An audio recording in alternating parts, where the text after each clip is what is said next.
Assalamualaikum warahmatullahi wabarakatuh. Perkenalkan, kami dari kelompok 5 yang beranggotakan 1.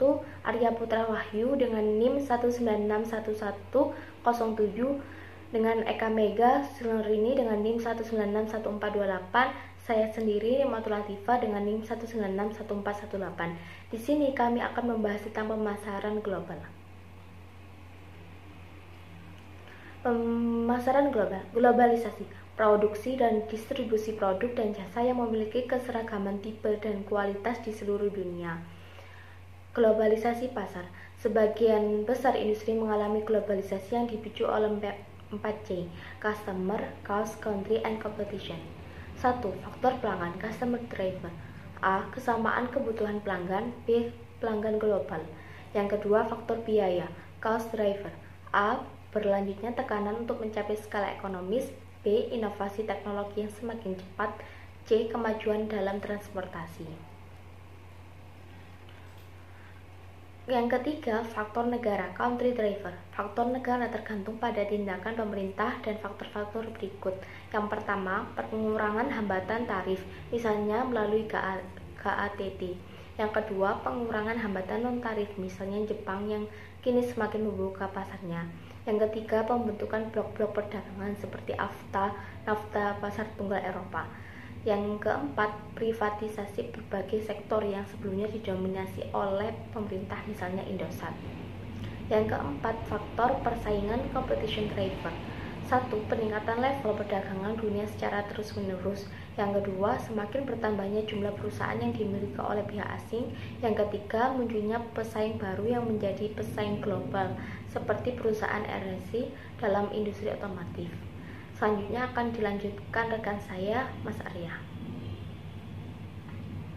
Saya akan melanjutkan presentasi dari Mbak Iva. Konsep pemasaran. 1. Produk merupakan suatu barang atau jasa yang ditawarkan kepada pelanggan. 2.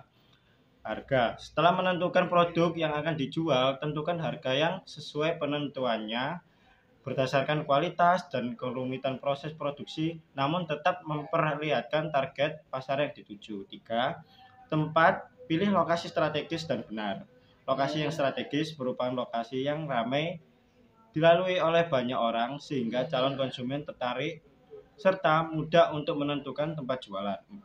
Promosi merupakan ujung tombak untuk memperkenalkan produk atau jasa kepada masyarakat. Dengan strategi pemasaran yang baik, maka diharapkan penjualan juga akan meningkat.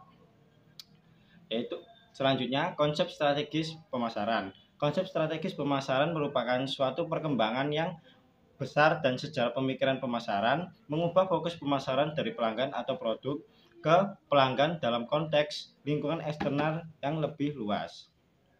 Selanjutnya, 3 prinsip pemasaran. Inti dari pemasaran dapat diringkas dalam 3 prinsip dasar.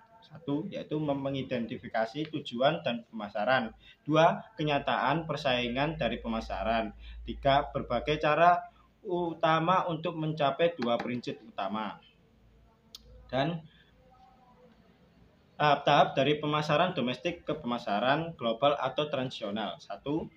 Pemasaran domestik, yaitu pemasaran yang secara nyata ditunjukkan pada pasar dalam negeri disebut pemasaran domestik. 2.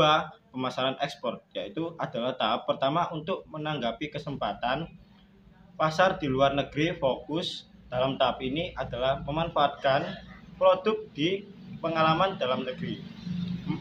3. Pemasaran internasional, berdasarkan lebih jauh lagi dari pernah ekspor dan menjadi lebih terlibat dalam lingkungan pemasaran dalam negara tempat perusahaan tersebut melakukan bisnis. 4. Pemasaran multinasional, yaitu organisasi pemasaran internasional, mulai dengan memfokuskan pada memanfaatkan pengalaman dan produk perusahaan. 5. Pemasaran global atau transnasional, yaitu pemanfaatan aset, pengalaman dan produk perusahaan secara global dan pada melakukan penyesuaian pada apa yang benar-benar unik dan berbeda dalam setiap. Baik, saya akan melanjutkan penjelasan dari Mas Arya Putra. Strategi memasuki pasar global. 1. Melakukan ekspor impor. 2. Membuka kantor perwakilan atau cabang. 3. mengeluarkan lisensi akhir atau kontrak manufaktur dan alih teknologi. 4. Melakukan franchising. 5. Melakukan usaha patungan. 6. Melakukan akuisisi perusahaan lain. Tujuan perangkap pemasaran global. 1. Permintaan perusahaan sebaiknya masuk ke pasar yang paling sesuai dengan strateginya. 2. Pesaing seluruh pesaing yang ada dalam suatu pasar merupakan perusahaan yang mampu bertahan. 3. Ekspektasi tentang konsumen. Perilaku konsumen di setiap negara harus diidentifikasi dan dipahami secara cermat. 4. Harga. Seringkali kesalahan yang dilakukan adalah menetapkan harga jual lokal ke pasar internasional tanpa penyesuaian. Tujuan perangkap pemasaran global. 1.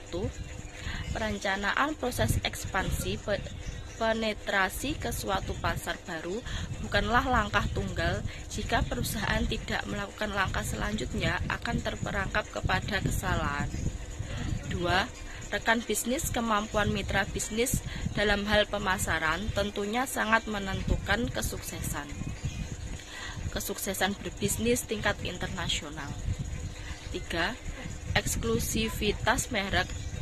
Merek yang beredar di suatu negara dapat ditemui di mancanegara, seringkali mengakibatkan kehilangan eksklusivitas mereknya. Sekian penjelasan dari kami. Wassalamualaikum warahmatullahi wabarakatuh.